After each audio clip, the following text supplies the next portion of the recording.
अस्सलाम वालेकुम नाज़रीन, आज हम बनाएंगे आपके लिए हेयर टॉनिक।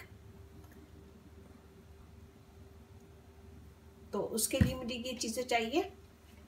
1 गिलास पानी, टपाल दानेदार चाय या आप जो भी आप यूज़ करते हैं वो ले लें, और कलौंजी 1 टीस्पून। इन तीनों चीज़ों को अच्छा सा पका लें धीमी आंच पे 5 मिनट। पानी में चाय की पत्ती डालें और थोड़ा सा, और ये कलौंजी डाल के इसको पका लें। 5 मिनट धीमी आंच पे पकाएं। फिर उसके बाद ठंडा कर लें उसको, और ठंडा करके एक स्प्रे बोतल में भर लें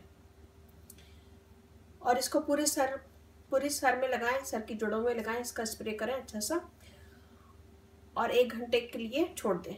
1 घंटे के बाद अपना शैम्पू शावर कर लें।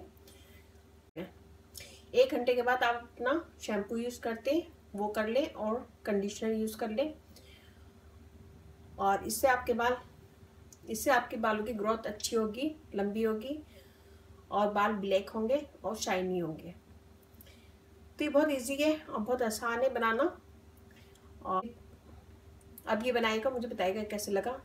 अच्छा लगे थम्स अप कीजिएगा, कमेंट दीजिएगा। मेरी वीडियो को अपनी फैमिली फ्रेंड में शेयर करें, और मेरी वीडियो को अपनी फैमिली फ्रेंड में शेयर करें। मुझे सब्सक्राइब करवाएं। तो ये बनाएगा, मुझे बताएगा कैसा लगा। अच्छा लगे थम्स अप कीजिएगा, कमेंट दीजिएगा। मेरी वीडियो को अपनी फैमिली फ्रेंड में शेयर करें। और अब मुझे इजाज़त दीजिए। अल्लाह हाफिज़।